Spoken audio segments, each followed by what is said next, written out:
पैदा होंगे रेप के कारण, तो वो पश्चिमी पाकिस्तान का डीएनए उसमें ज्यादा पाया जाएगा और वो लोग आजादी की मांग नहीं उठाएंगे। यहां पर इस तरह का ये नीच आदमी था। इस जघन्य अपराध के बाद यहां पूर्वी पाकिस्तान से शरण लेने के लिए भारत में लोग भागने लगे, जैसे तैसे अपनी जान बचा के भागने लगे। यहां इंदिरा गांधी की सरकार थी और मानेक शॉ हमारे उस समय के जनरल साहब थे, तो इन लोगों ने भी तैयारी कर ली थी कि आगे कुछ होने वाला है। तो बांग्लादेश के लोगों ने, वहां के लोगों ने एक अपनी अलग संगठन बनाई, मुक्ति वाहिनी। मुक्ति वाहिनी को भारत का खुला सपोर्ट था और मुक्ति वाहिनी के लोग थे वो बांग्लादेश के ही लोग थे। वहां पे वो कह रहे थे कि अब हम पाकिस्तान में नहीं रहेंगे, हमें अलग देश चाहिए।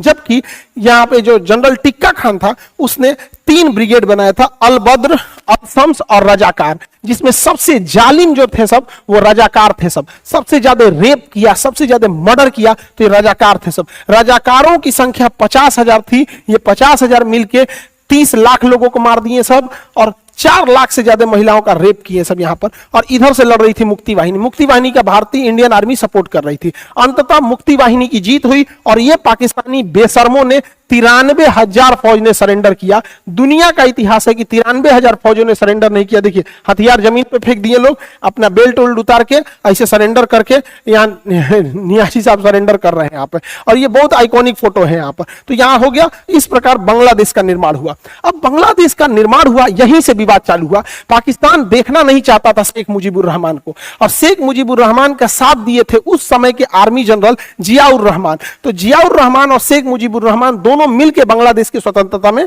आंदोलन में भाग लिया था। लेकिन जियाउर रहमान का कहना था कि हमारा उतना नाम नहीं हुआ, ज्यादा नाम इनका हुआ। रीजन क्या है, ये पॉलिटिशियन थे, वो सेना के आदमी थे, तो सेना के आदमी का बैकग्राउंड उतना पता नहीं चलता यहाँ पे। तो यहाँ पर इन्हें फादर ऑफ बांग्लादेश कहा जाता है। बांग्लादेश की स्थापना किया और जैसे हमारे यहाँ father of nation Mahatma Gandhi को कहते हैं, वहां शेख मुजीबुर रहमान को कहते हैं। ये भारत के प्रति बड़ी अच्छा इनका विचारधारा था, सेकुलर विचारधारा के थे और सबको लेके चलने वाले थे। लेकिन पाकिस्तान इनके पीछे पड़ा था और पाकिस्तान चाहता था इन्हें मरवा दिया जाए, और हुआ भी ऐसे ही।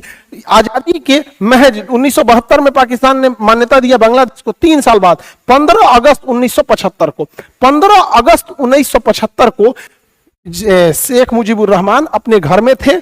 उस समय आर्मी के कुछ लोग आए, आर्मी वाले कुछ वर्दीधारी इनके घर में घुसे और घर में घुस के गोलियां चलाने लगे। जब गोलियां चलाने लगे तो ये सीढ़ियों से उतर रहे थे, तो यहीं पे गोली मार दिया गया। इन्हीं सीढ़ियों पे शेख मुजीबुर रहमान को गोली मार दिया गया और उनके घर में 17 लोगों को मार दिया गया। हद तो तब हुआ जब उनके 10 साल के लड़का को भी मार दिया गया।